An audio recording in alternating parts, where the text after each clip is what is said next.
Hola, hola, bienvenidos a Centinela de los Últimos Tiempos.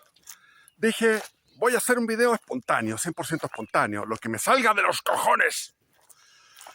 A ver, primero empecemos por mis experiencias recientes. Yo estaba comprometido con mi vecino, que es un seguidor de Kaiser. Es un fanático de Kaiser, de extrema derecha. Es un campesino, un agricultor. Y desde hacía meses que ya estábamos hablando que teníamos que, él sobre todo, él me daba la idea de, quería que fuéramos donde unas venecas, decía, vamos donde unas venecas. Yo le dije, eso va contra mis principios. Yo no puedo ir a pagar por sexo, ni siquiera sexo sin amor.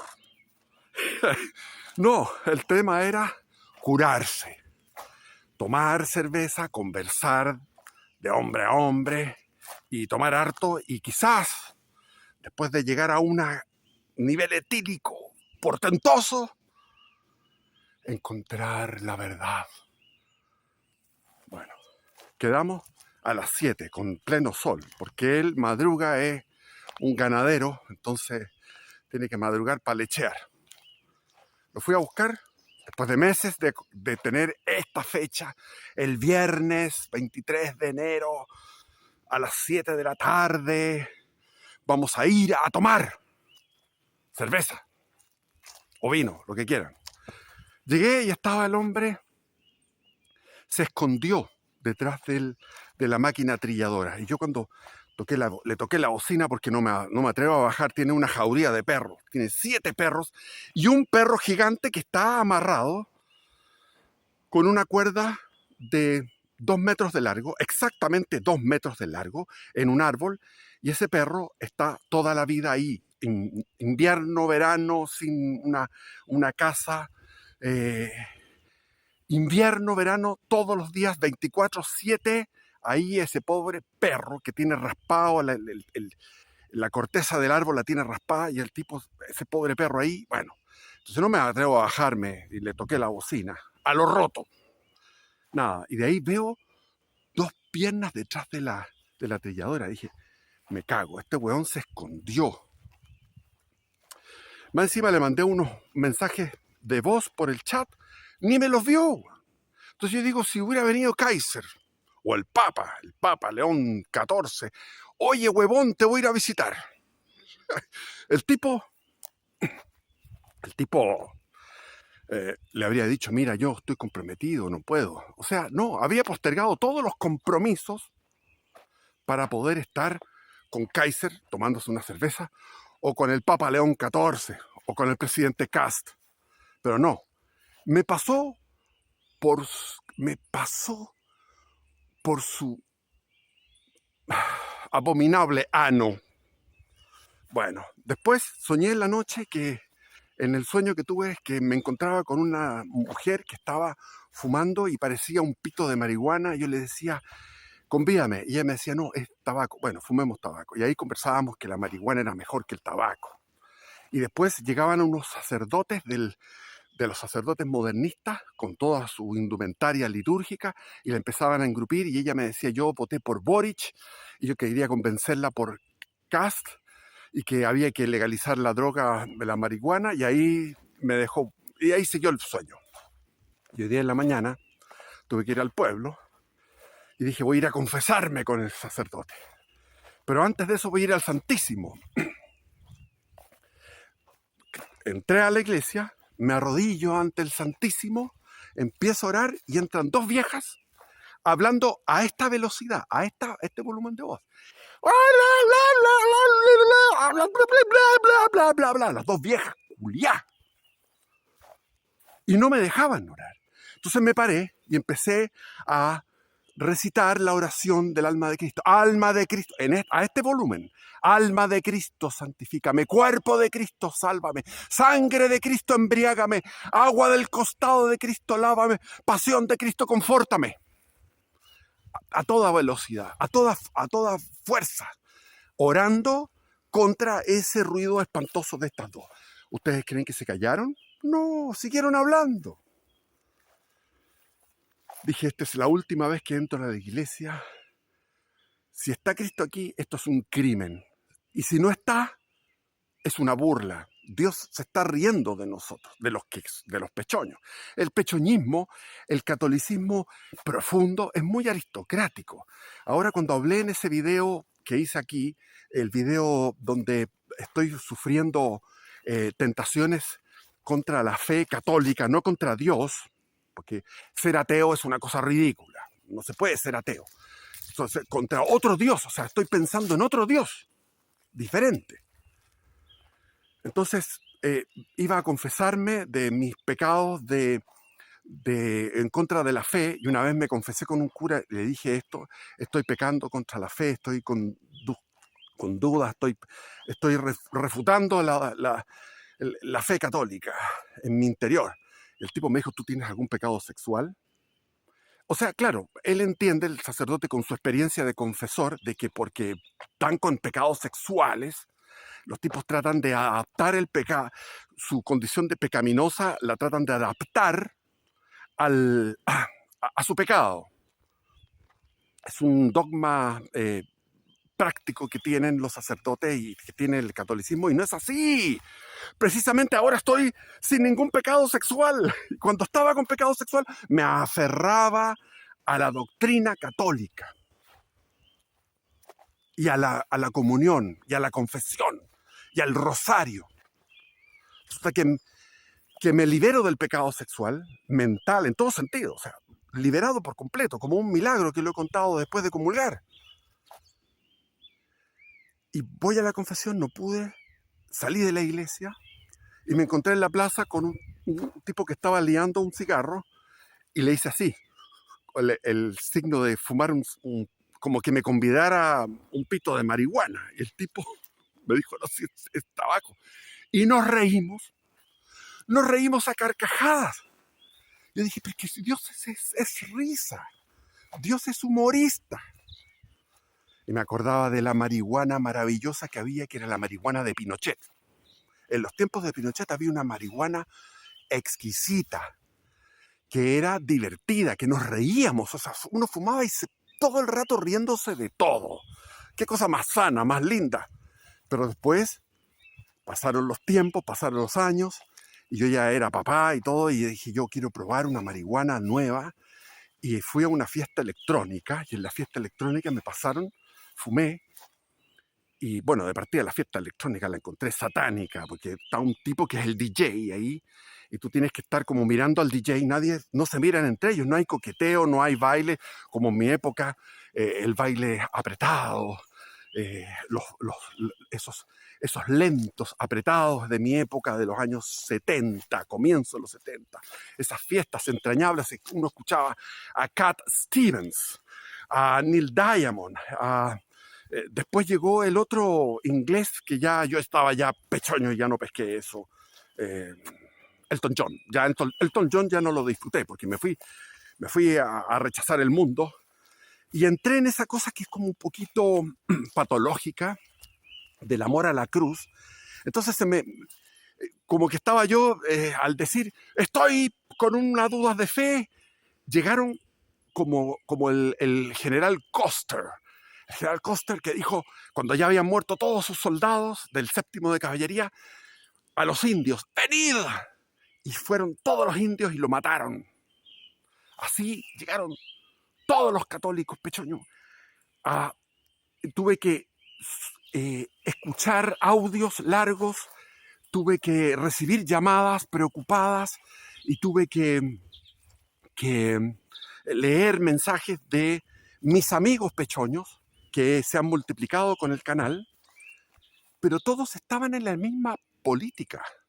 La política de como convencerme de que yo estaba, o sea, en términos argumentativos.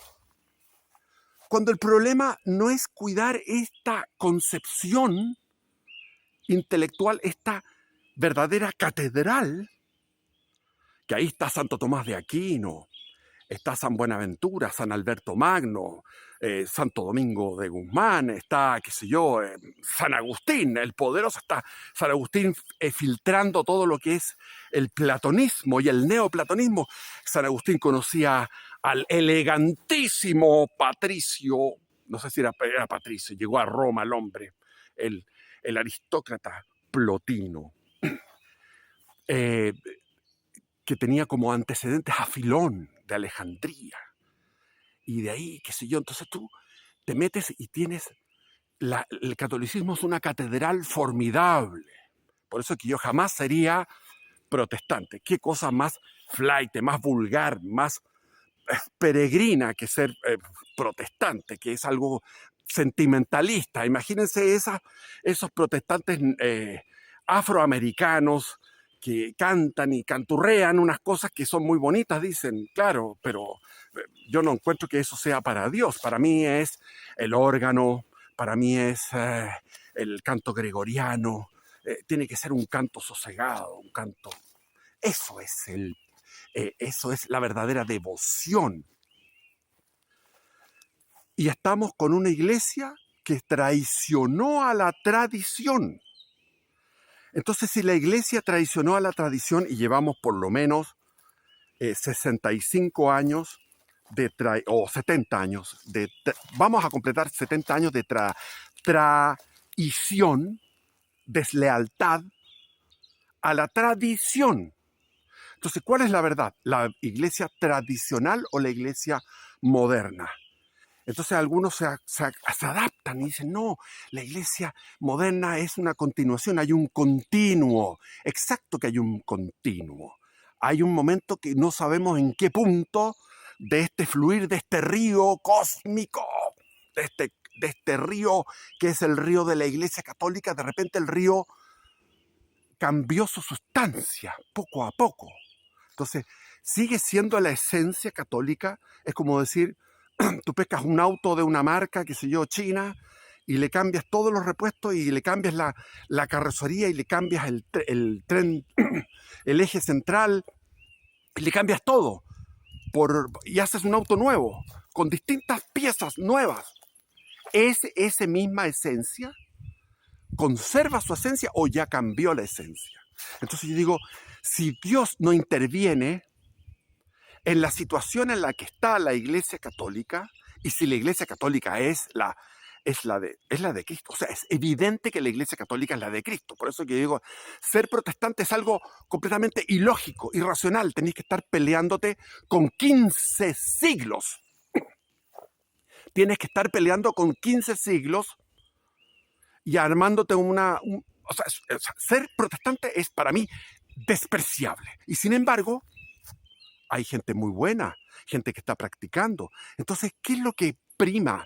Cuando tú llegas a una iglesia protestante, te encuentras con un personaje que te recibe con su corbata, su saco, su terno, su corbata, y te está recibiendo a la entrada del templo evangélico, que es horrible, que es un galpón, no hay un santísimo, no hay nada de arte, nada, pero ahí está el hombre, sí, embriagado, extasiado, extraviado en la divinidad, en su comunión con el Espíritu Santo, y te recibe con unos ojos, bienvenido hermano. En la Iglesia Católica, nada. Y resulta que lo más importante de la Iglesia en sus primeros tiempos fue el hecho de ser una comunidad. Vivían en comunidad. La Iglesia Católica primitiva, que es el único cristianismo válido, era comunitario.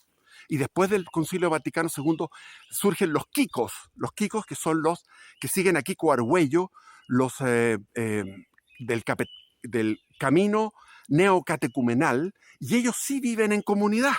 Por lo tanto, están regresando a la iglesia primitiva y tienen algunos elementos judaizantes, pero no importa eso. O sea, tú no pierdes tu esencia católica si incorporas algunos elementos judaizantes, que son elementos que estaban en la iglesia primitiva, que era católica, que tenía los sacramentos y que tenía quizás ese baile que es tan hermoso. Yo conozco a los neocatecumenales. Entonces, la iglesia sin comunidad se transforma en un ir anónimo de individuos atomizados que van a una misa y van cada uno con su visión de Dios diferente. ¿Por qué? Porque no hay una concientización. Porque ¿qué es lo que más prima? Perdónenme, los sacramentos no tienen validez. ¿Por qué? Porque todos comulgan y siguen igual. Tú me dices, no, es que estamos con la naturaleza caída. Obvio, todos esos argumentos son válidos, pero ¿qué es lo que, o sea, en el matraz, en el tubo de ensayo, en el laboratorio del espíritu humano, lo que prima, lo que realmente moviliza a la gente es la ideología. Y en este momento en YouTube hay una pornografía ideológica. Se pueden encontrar con toda la pornografía ideológica más impresionante que pueda haber. Pero yo quiero hacer en este video una orgía ideológica, una orgía metafísica, pero una orgía metafísica tántrica. Es decir, no una cosa disparatada y fea, vulgar y obscena y lujuriosa, sino que algo controlado. El erotismo controlado hacia arriba, llevándolo, sublimándolo. Entonces, yo veo en YouTube cómo la gente se engrupe por falta de cultura, por falta de formación, se engrupen y empiezan a creer cualquier cabeza de pescado, decimos en mi país, cabeza de pescado, cualquier absurdo y cualquier fantasía. Creen en eso. Y llegan a esos católicos de nombre que ni van a la iglesia, pero los que van a la iglesia van cada uno con su religión particular. No hay uniformidad, porque no hay doctrina, nadie pone el límite. Y a las viejas yo hoy día les dije, ustedes están pecando contra Dios, no contra mí, porque yo no he podido rezar. Ustedes están pecando contra Dios. Ya le vamos a pedir perdón a Dios. Pídale perdón inmediatamente. Les dije con fuerza. Y me sorprendí. Se hincaron a rezar para pedir perdón.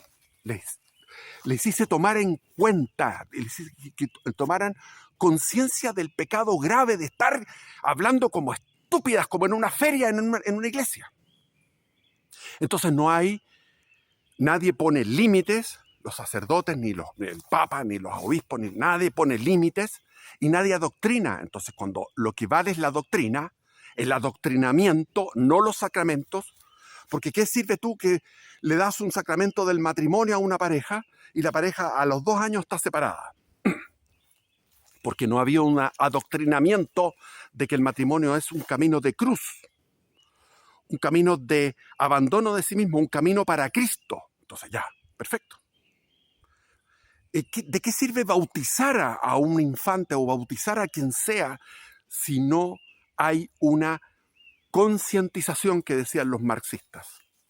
En cambio, los evangélicos, los protestantes, tienen claro que lo primero es, en la pastoral, es la ideología, la lucha ideológica. Si tú tienes convencido a las personas, esas personas van a estar ahí. Los marxistas también saben eso y hacen lucha ideológica. Entonces yo digo, ¿en qué momento se extravió la Iglesia Católica? Eso es un continuo, algo que va pasando de a poco. Estamos en el fluir de las cosas, en el fluir de las cosas. Todo es movimiento, como decía Heráclito, todo se mueve y el universo entero se mueve y quizás hay otros universos y se mueven, pero hay un motor inmóvil, hay un Dios. Pero ese Dios se reveló en Cristo como 3 personas, como una comunidad. Esas 3 personas son una familia, una comunidad.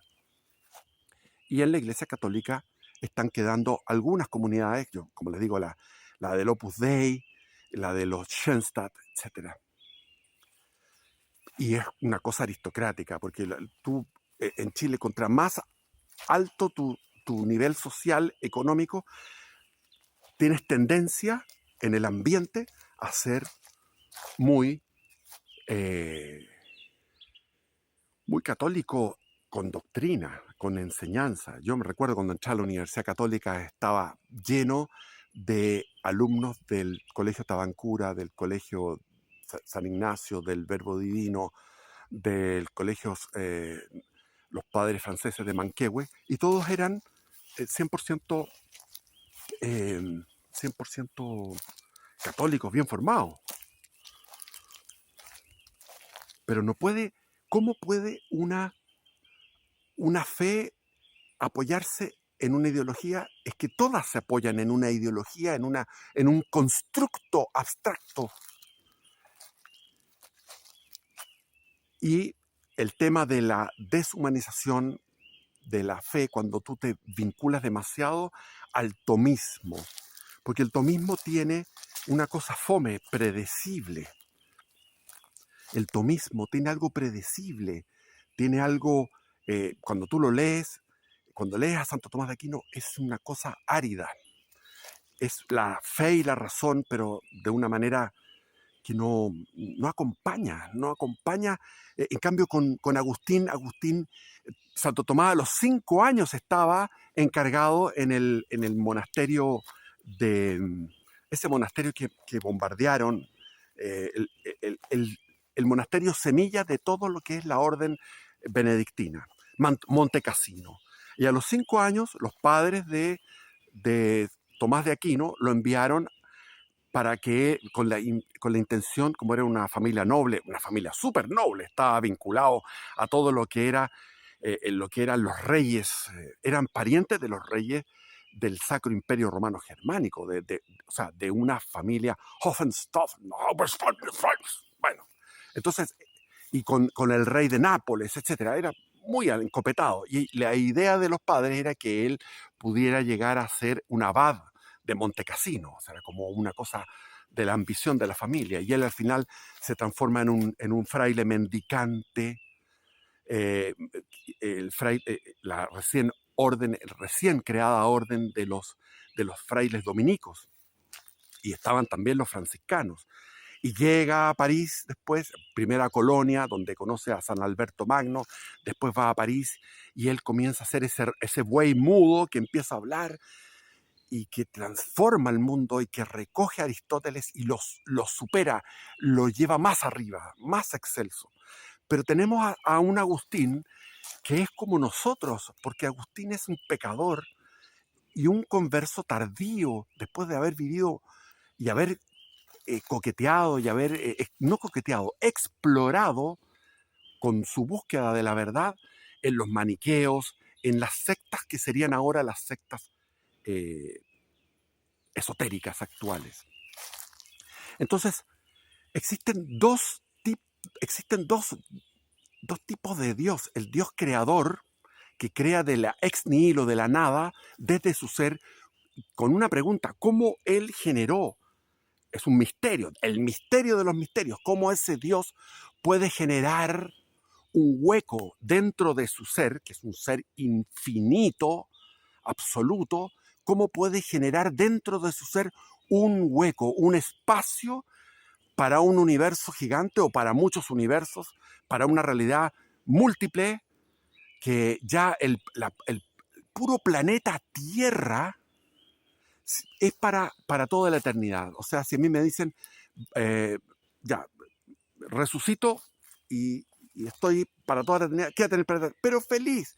Viajes en el tiempo a ver cómo era la historia de la humanidad, iría a todas las culturas, iría en el viaje en el futuro, viajes geográficos, porque el planeta Tierra tiene millones y miles de millones de rincones maravillosos desde el punto de vista geográfico, naturalista, desde el punto de vista de todo, la belleza.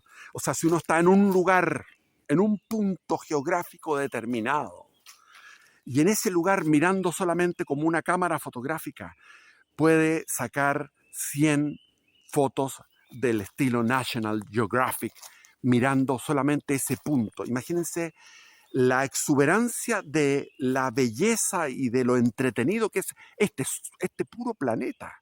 Imagínense lo que decía el otro video: 2 billones 2 billones de galaxias, cada uno con billones y billones y trillones y cuatrillones de estrellas, muchas con planetas, y hay algunos que pueden haber caído en el pecado.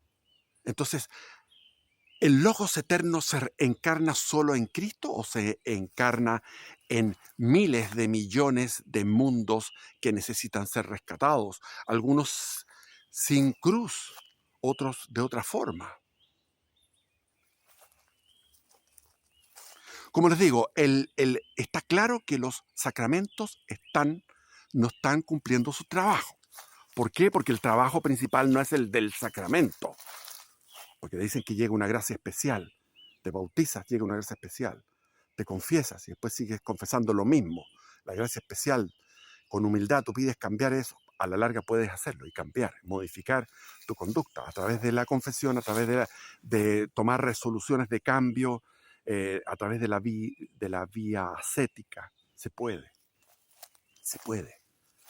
Pero, pero bueno, hay como un derroche de la misma comunión, que es el sacramento por excelencia, donde tú estás comiendo a Cristo en esa hostia, que se supone que es el sacramento número 1, profanado. No hay conciencia. Entonces, ¿qué es lo primero? Lo primero es la lucha ideológica. Y como les digo, existe en este momento una orgía, una pornografía ideológica espantosa. Cuando empieza un weón a hablar o sea, para dar un ejemplo, cuando dicen, no, es que en la Biblia quitaron el libro de Enoch. Oye, weón, me estáis weyando. Está igual que mi vecino que vamos a ir a tomar unos tragos y me deja plantado. ¿Me estáis weyando? Ándate a la Biblia de los etíopes. Tiene 81 libros. Y averigua por qué no se incluyó el libro de Enoch. Porque estaban estaban siendo perseguidos, sobre todo en la última persecución, la de Diocleciano, la del emperador Diocleciano, dijo, a estos tipos hay que liquidarlos también quitándoles sus escritos, porque se abastecen de los escritos, que eran las cartas de Pablo, todo lo que son las epístolas. Todavía no estaba compilada la Biblia. Estamos hablando del 300, año 300. Y en ese momento tenían que esconder los libros, los pergaminos, tenían que esconderlos. Pero algunos tenían que entregarlos porque tenían que saciar a este monstruo, a este cocodrilo que era el emperador Diocleciano. Entonces se segregaban algunos de ellos y así fue quedándose, de alguna manera, se fue puliendo por la misma acción represiva de Diocleciano, se fue puliendo el canon bíblico. Entonces dice el pensador Federico Nietzsche, dice, los cristianos buscan esa fe, esa verdad, porque esa verdad les da bienaventuranza y les da un poder, una voluntad de poder satisfecha. Y eso es verdad, eso es verdad. Ahora, cuando uno tiene construido en su interior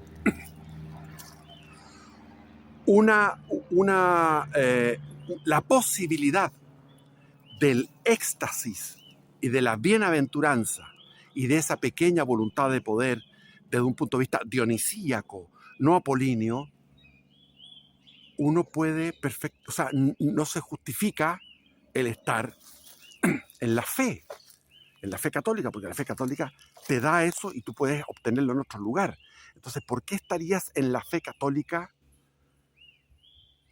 Por motivos prácticos. No hay un motivo práctico para estar en la fe católica, porque esa misma bienaventuranza puede obtenerse en otros caminos, en otros medios. ¿Existe la posibilidad de la bienaventuranza por otros medios? Sí.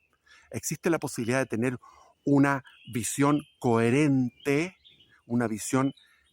con la realidad a partir de de ver un Dios desde el cual no crea, sino que emana, de ese Dios emana criaturas más espirituales que están más cerca de ese sol que genera luz y calor? Hay criaturas más celestiales y criaturas menos celestiales, hasta llegar al mundo inanimado, que solamente son átomos que tienen relaciones electromagnéticas que emergen de un mundo subatómico portentoso, desde donde fluyen desde una base, una metáfora simplemente, una base, desde la cual fluyen eh, la realidad material, pero donde hay un 96% de materia oscura en el universo, solamente lo que nosotros vemos es un 6% que es la materia luminosa, llamamos. Pero esa materia oscura no sabemos cómo es, no tenemos idea cómo es.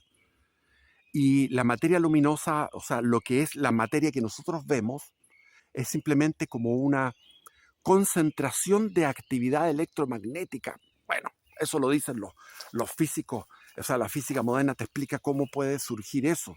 Entonces, el hinduismo es una religión que surge desde hace miles de años con su profeta que es Krishna. Entonces, Krishna tiene cosas parecidas a Cristo en ese sentido. Krishna nace de una virgen, entrega una verdad celestial y después muere con de un flechazo. Krishna, y vive con la creme de la sociedad hindú de aquellos tiempos. Estamos hablando de, no sé si son dos. Hay dudas de la fechación, no por carbono 14, porque no sabemos cómo. Krishna, el Bhagavad Gita es un libro que a mí me fascina, porque es como que estos hindúes andan en unos mundos inmensos. Los hindúes tienen un vuelo tremendo y al mismo tiempo un vuelo interno de poder conocer cómo es la tecnología, o sea, la naturaleza espiritual del hombre. ¿Cómo es la naturaleza espiritual del hombre? Y tienen una cantidad astronómica de cuentos espirituales que te hacen sentido. Entonces emerge una religión natural que es el camino del hombre hacia Dios a través de de una verdad que viene del intelecto que va construyéndose. Y sin embargo está la otra religión, que es la religión que es el camino de Dios hacia el hombre, a través de Abraham, de Isaac, de Jacob, a través de Moisés, de los profetas y de Cristo y de la iglesia. Se supone que uno es comunitario porque era el pueblo elegido, el pueblo de Israel. El pueblo elegido de Israel es reemplazado por la Iglesia Católica en el año 30, en Pentecostés, cuando desciende el Espíritu Santo. Pedro predica y da esa prédica y de ahí se convirtieron 5.000 o 15.000. Creo que eran 15.000. En una ciudad que debe haber tenido 60.000 habitantes, era un buen trozo de convertidos a esta nueva fe que era judía. Por eso Jesús dice, la salvación viene por los judíos, porque él era judío, porque los apóstoles eran judíos, la Virgen, su prima Isabel, su primo, el primo de Jesús, que era Juan Bautista, del cual Jesús dice, era Elías. Aquí vino Elías. Vino Elías. De forma metafórica o real no sabemos. Porque Elías fue llevado al cielo por un carro de fuego. Igual que Enoc. Entonces toda esta élite hebrea es la que genera la Iglesia Católica. Pablo, el convertido tardío, cuando se encuentra en el camino a Damasco con Cristo, él va y predica en todas las iglesias que están en la diáspora judía, porque ya había una diáspora judía. Entonces en todos los puertos, por eso que está Corinto, Éfeso, Tesalónica, o sea, todos estos puertos había comunidades judías que iban a la sinagoga. ¿Y dónde iba a predicar Pablo? A la sinagoga. Y en la sinagoga se encontraba con griegos, como era Timoteo, como era Lucas, el que escribió su evangelio, el evangelio de Lucas y los Hechos de los Apóstoles, que son libros fundamentales. Era un doctor, un médico griego. Entonces iban buscando un Dios único, porque tenían un llamado espiritual de buscar una religiosidad no tan absurda y ridícula como era el politeísmo greco-romano y todos los politeísmos. Entonces, ¿qué pasa? Que tú hablas con un católico, el católico te dice, todo lo que no es Cristo es demoníaco. Yo no lo sé. De partida, si tú vas a un hatha yoga, el hatha yoga te hacen distintas posturas, tú no estás haciendo. Dicen que tú estás haciendo en cada una de las posturas adorando a un dios determinado. Para mí el hatha yoga es el hatha yoga, que es un ejercicio. Ahora, si ustedes me hablan del buffet que yo he probado toda mi vida, porque he probado, eh, me pongo a enumerar y nos vamos con una hora de video. ¿Cuáles son mis conocimientos de distintas técnicas de meditación y caminos espirituales? Entonces me decía un sacerdote, me decía, oye, tú con este currículum de esotérico y de la nueva era, es un milagro que esté en el catolicismo. Sí, sin duda, es un milagro, porque realmente las he vivido todas. Ahora, si ustedes me dicen, ¿cuál, incluyendo el éxtasis católico, la meditación, el Kriya Yoga de Paramahansa Yogananda, que es un hinduismo de alto vuelo? Ahí está precisamente Krishna, Babaji, Mahabhar Babaji, Siddhuteshwarji, Lahiri Mahashaya, etc. Hay muchos gurúes, qué sé yo. Bueno, entonces, ¿qué es lo mejor? Lo mejor es el gimnasio. El gimnasio. El gimnasio intenso. La trotadora, la elíptica, una elíptica que te soporte tu intensidad, el cardio, hacer todos los ejercicios sin máquina y con máquina, y después ojalá tener un sauna final. Estar 2 horas en el gimnasio, sacarse la cresta y media, transpirar, después de un sauna. Esa es la mejor experiencia mística. Es la mejor. Mejor que el Kriya Yoga, mejor que la meditación, que todas las meditaciones, mejor que estar frente al Santísimo. Hoy estoy diciendo una blasfemia. No, no es una blasfemia, sino que estoy diciendo con respecto a lo que es lo psicofísico. Obviamente, cuando tú vas a un gimnasio, se produce un bienestar, una endorfina, una calma, una serenidad que puedes gozar durante todo el día prácticamente. Entonces, cuando tú vas al gimnasio, en serio, a sacarse la cresta, o sea, fuerte, tú estás blindado frente a la adversidad del trabajo.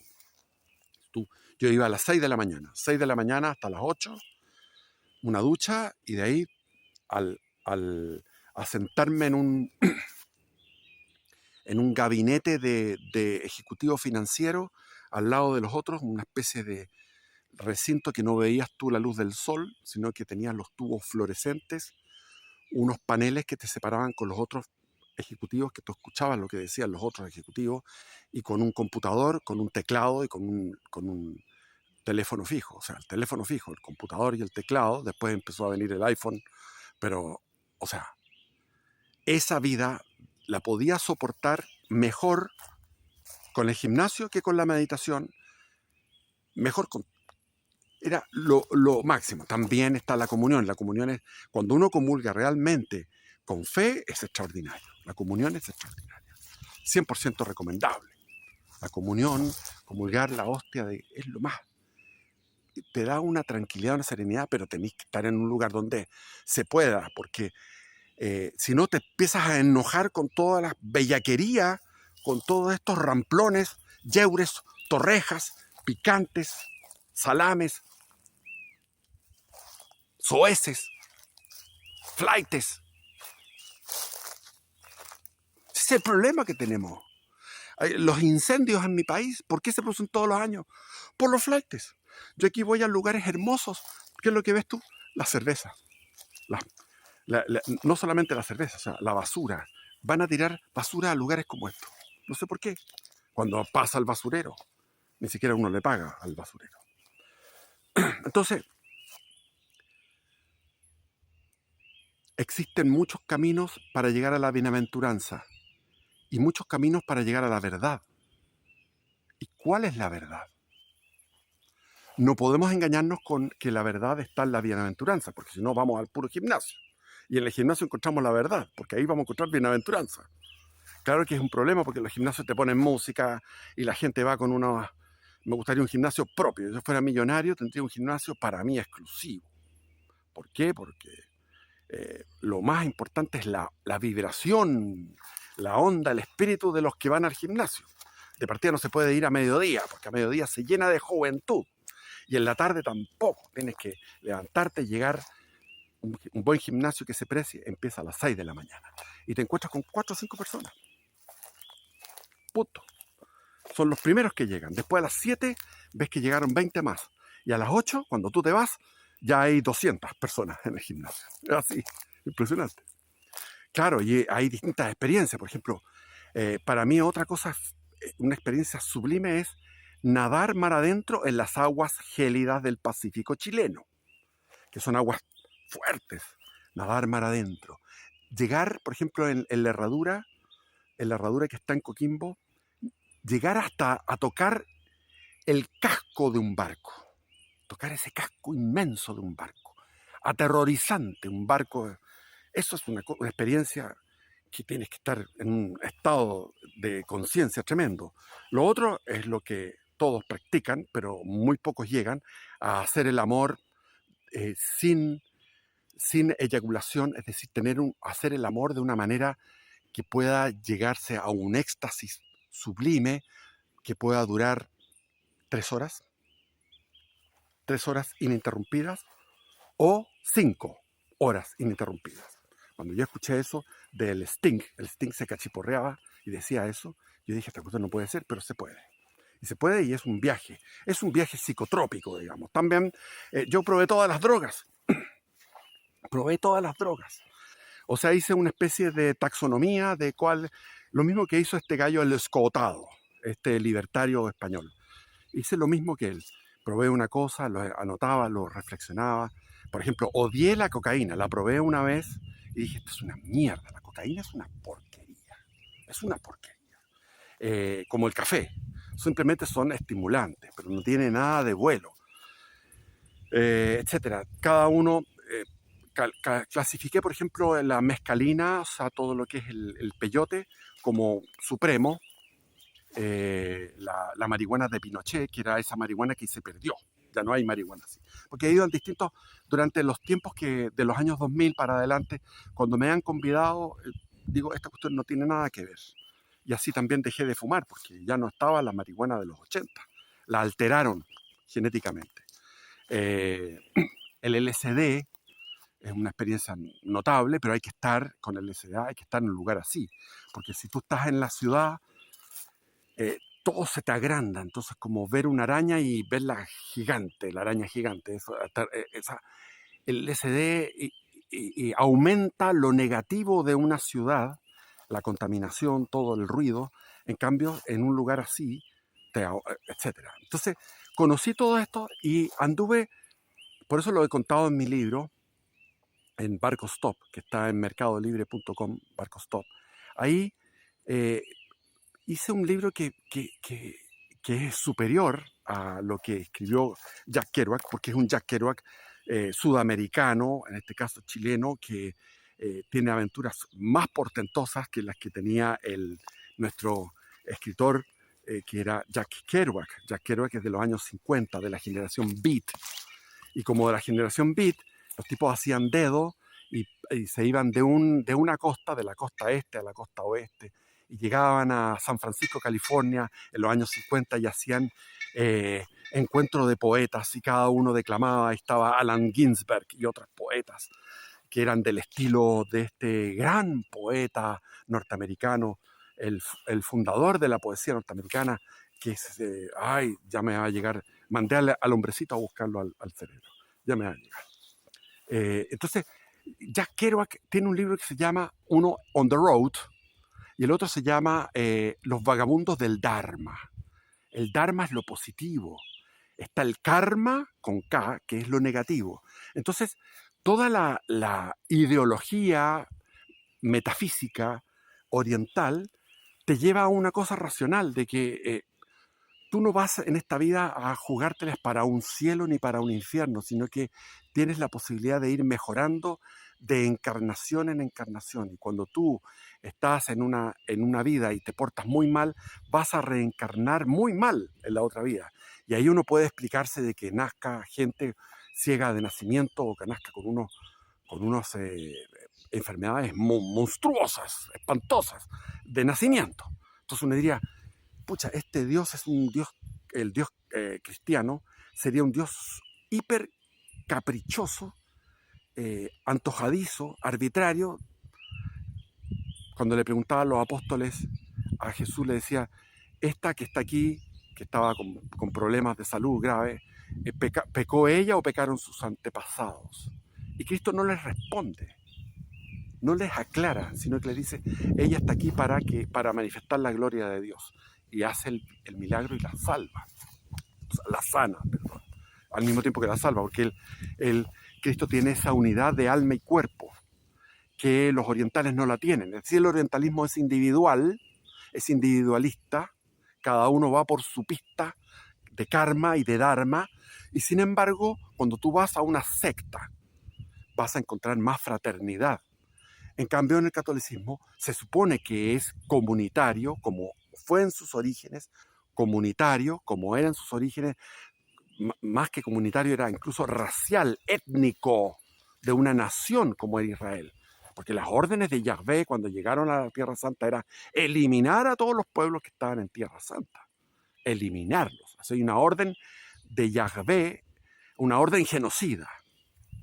En el libro de Josué y otros libros sale eso. Y cuando llegaban, está en la Biblia, cuando llegaban con mujeres, los moabitas creo que se llamaban, bueno, llegaban con mujeres, con ganado. O sea, ellos mataron a los hombres, los guerreros israelitas, mataron a los hombres y llegaron con mujeres, con niños y con ganado. Y Moisés se encabronó, se levantó, airado, dijo, ¿cómo desobedecen los mandatos de Dios? Dios dijo que había que eliminarlos a todos, incluido su ganado. Todo ello es impuro. Y delante de Moisés eliminan a esas personas y a ese ganado. Pedazos de la Biblia que no se leen nunca. O sea, en las religiones abrahámicas está el anatema, la maldición. El otro es impuro, el otro está equivocado. Y eso lo tiene hasta el tuétano. Está en el tuétano de las religiones abrahámicas. Por eso los islámicos son así. Hay que matar a todos los infieles. Y están esperando la oportunidad en Europa en que tengan una masa crítica para echárselos en una especie de noche de San Bartolomé, donde van a morir muchísimos. Ese va a ser el fin de Europa, la lápida, pero están las profecías que dicen que vendrá un rey que era descendiente de los Borbones, las profecías de Marie-Julie Janier, algo así. Bueno, profecías hay para el mundo. ¿Cómo puede ser profecías como la de la Lucía de Fátima? En el año 1929 cuenta que vio un ángel que con una lanza movía el eje terrestre. Entonces había un cambio de eje y los mares se desbordaban sobre los continentes. Terrible, terrible. Las profecías siempre son terribles. Como que Dios castiga, como fue en los tiempos de Noé, como fue en los tiempos de Sodoma y Gomorra. Pero también está la profecía de Garabandal, que viene el aviso. Un aviso, que es la misericordia de Dios. Entonces estamos esperando el aviso. Que venga el aviso, que ordene las cosas. Porque cada uno va en el aviso a ver su conciencia como Dios la ve. Cada uno va a ver su conciencia como Dios la ve. Es una cosa difícil de creer, que se va a parar el mundo. Todo se va a parar, no el movimiento, pero sí se van a parar los los seres humanos en un flash de 20 minutos, donde cada uno de esos 20 minutos va a ver el alma como Dios la ve, tu miseria, tu pecado. Y van a haber millones de conversiones. Ese es el famoso aviso que lo dio la Virgen en Garabandal. Y uno ve las fotos de Garabandal y dice, uy, increíble, estas niñas estaban en un éxtasis realmente celestial. Y caminaban para atrás. ¿Por qué estas niñas caminaban hacia atrás? Porque es un signo del cielo que había que volver hacia atrás, hacia la tradición. Por eso caminaban hacia atrás, caminando hacia atrás, en un lugar empedrado que cualquiera se cae. Pero no, estaban en un éxtasis tan potente que no... Vamos a irnos de aquí porque está soplando el viento. Que no se... Estaban en una posesión. Algunos dirán demoníaca. Yo no creo que era celestial. Entonces, ¿cuál es la verdad?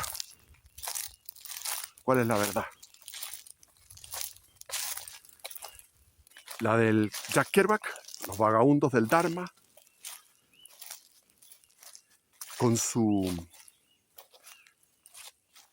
Porque decía Federico Nietzsche, decía, cuando este animal era muy fome, pero cuando empezó con esto del camino ascético, cuando empezaron los padres del yermo, San Pablo de Tebas, el primero, que murió con los brazos en cruz, arrodillado con los brazos en cruz, en éxtasis, así murió Pablo de Tebas. Y después viene San Antonio de Egipto, que lo he hablado en mi canal, extraordinario el tipo, solitario en el desierto, venció a los demonios, porque cuando uno abandona el mundo y está en un lugar así, ya no tiene una tentación de tipo carnal, y me refiero a lo carnal, no a lo sexual, no solo a lo sexual, sino que lo sexual, el ruido, la cantidad de acontecimientos que le sucedan a una persona en una ciudad, que le pueden producir ira, odio hacia algún ser humano que se porte mal con él, un mal educado, que no tiene buenos modales, por ejemplo. Entonces, la persona que está en el mundo tiene mucho más de qué lidiar diariamente y tiene que tener una legión de ángeles que le ayude a soportar este mundo actual, que es peor que el mundo anterior. Por eso San Juan de la Cruz, en el siglo XVI, hablaba de que el mundo era lo más suave de los enemigos del alma. Claro, pues hombre, si estás tú en el meollo del imperio español, que era un imperio completamente católico, y andaban ellos haciendo una reforma de los carmelitas para que no sean calzados, sino que sean descalzos. O sea, estaban en una reforma de la reforma de la reforma hacia algo más ascético, y el mismo rey, el rey Felipe II, estaba al tanto de la reforma carmelitana y los apoyaba, los apoyaba. Entonces, claro, el mundo era débil, pero el mundo de ahora es fuerte. La carne es más débil que antes. ¿Por qué? Porque para los jóvenes han visto tanta cosa, están tan diluidos ya no existe los boomers, los que somos de mi época, nacidos en los 50 y algunos en los 60, éramos unos califas, unos deseosos de sexo. Ahora no, tranquilo. Entonces, iba hacia dónde iba, que uno cuando está en un lugar así, ya no tiene problemas de carne, como les decía, que pueden ser de ira, de pereza, o sea, imagínate lo que es estar en un barrio donde están bailando los caribeños, están haciendo una fiesta toda la noche. ¿Quieres matarlo? ¿Quieres que les caiga una bomba atómica, una bomba de hidrógeno, los haga desaparecer? Y les dice, bajen la música. Los huevones no bajan la música, la bajan, después la suben. Entonces tú tienes que ir a trabajar. Estás jodido. En cambio, yo ni cagando. Yo me voy a un lugar tranquilo. Y cuando uno está en el lugar tranquilo, se produce la tentación demoníaca. Los demonios quieren derrotarte. Los demonios. Entonces, Federico Nietzsche decía, el hombre se transformó en un animal interesante. Este animal se transformó en un animal interesante. Cuando, a partir del cristianismo, no por el taoísmo, no por el budismo, no por el shintoísmo, no por el confucianismo, no por el hinduismo, ni tampoco por el islam, sino que por el cristianismo, y en su versión católica. Ahí este animal se transformó en un animal interesante. ¡Qué interesante!, dice Nietzsche. Claro, porque es un animal que se vuelve contra sí mismo. Abraza la cruz, que es algo absurdo. Si todos queremos placer, en cada minuto estamos buscando placer. Y arrodillarse, sentir el dolor en las rodillas. Yo ya no puedo porque tengo la cagada en las rodillas. Qué sé yo, agarrar el rosario, rezar el rosario, todo eso es cruz. ¿Quieres abandonar la oración? Tienes que seguir en la oración. Ir a la contra, como decía San Ignacio de Loyola. Vamos a la contra, a la contra. O sea, tú quieres que estás engolosinado con un éxtasis en tu oración y quieres quedarte 2 horas, 3 horas. No, a la contra. Suspendes la oración y te vas a la vida comunitaria, a soportar la cruz de los demás en esa vida conventual o en esa vida de monasterio. Miren, aquí hay una cantidad de arrayanes tremenda. Ahí tenemos uno, gruesísimo. Pongo mi mano, es que es súper grueso. Estamos hablando de 50 centímetros. Acá hay otros arrayanes. Acá hay otro arrayán. Este es más grande todavía. Miren para arriba. Entonces, primera vez que el ser humano va contra sí mismo a través del camino ascético, a través de abrazar la cruz, y se logran, los logros de todo eso son las vidas de miles de santos. Miles de santos. Pero uno se pregunta, ¿los santos fueron por los sacramentos o fueron por, como dicen los evangélicos, ellos están en la palabra, la predicación? Cristo dijo, id y predicad el evangelio a toda criatura. No id y entregad unos sacramentos, que yo creo que son válidos, pero dejan de ser válidos si tú no tienes conciencia de lo que estás haciendo. Pues la preparación para los sacramentos es monstruosamente débil. Ahí están, el bosque de arrayanes. Entonces, en conclusión, estamos en un momento del mundo donde muchos hablan de la Tercera Guerra Mundial, de esto, del otro. Yo creo que Trump no va a atacar Irán porque sería una locura. Está ahí apretando. El tipo que era del ISIS, ese que está gobernando en Siria, cruzó el Éufrates, como dice el Apocalipsis, pero lo cruzó desde el occidente al oriente, porque lo que dice el Apocalipsis es que viene un ejército desde el oriente hacia el occidente, que son los reyes del oriente. ¿Y quiénes son los reyes del oriente? Bueno, los reyes del oriente serían los suníes, que pueden derrotar a los chiíes, los suníes, los chiíes. O sea, Irán puede transformarse en una Siria. Y Irán puede transformarse en lo que es ahora una Siria, comandada por un terrorista chií. Olvídense de que pueda volver un gobernante masón como es el hijo del Shah. El Shah era masón. Y el Shah, siendo masón y tolerante y toda la cuestión, mandó matar, pero miles. O sea, yo me acuerdo las noticias en esa época. Tanto que al Shah un solo país le dio asilo, que era Panamá. Porque él quiso parar la revolución islámica. A golpe de disparar y disparar, mató mucha gente. Eso es la misma historia que ahora, pero con otra causa. Desde el punto de vista liberal. El Shah de Irán. Bueno, estoy fantaseando que de repente venga un ejército poderosísimo, apoyado por China, que vaya a atacar Israel y venga el famoso Armagedón. Hasta ahí llegamos. O simplemente que el mundo es parte de lo que es la inmensidad. Y en esta inmensidad cada uno tiene un camino. Ese camino, etcétera, etcétera. Ahí tienen unos árboles preciosos. Quería llegar a la hora. Ahí llegué a la hora. Bendiciones, viva Cristo Rey.